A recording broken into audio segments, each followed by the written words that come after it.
Assalamualaikum warahmatullahi wabarakatuh. Perkenalkan, nama saya Pita Nadia dari Program Studi Pendidikan Fisika dengan NPM 2013-02-2008. Di sini saya akan menceritakan sejarah singkat terbentuknya gerakan pramuka di Indonesia. Dimulai pada tahun 1912, cikal bakalnya adalah organisasi NPO yang dibentuk oleh negara Belanda. Lalu pada tahun 1916 berubah menjadi organisasi NIPV. Istilah Pathfinder berasal dari istilah gerakan pramuka yang ada di negara Belanda.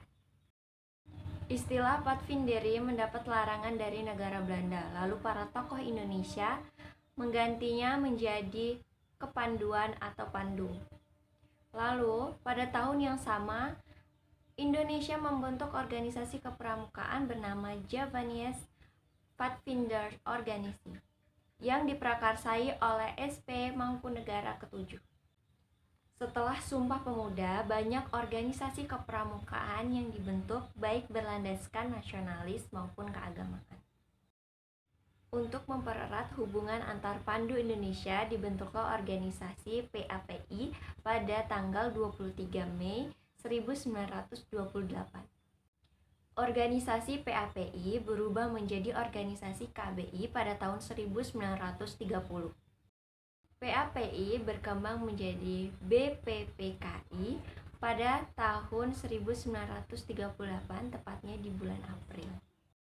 Untuk mempererat hubungan antar pandu di Indonesia, BPPKI mengadakan perkemahan yang bernama Pertino pada tanggal 19 sampai 23 Juli 1941 di Yogyakarta.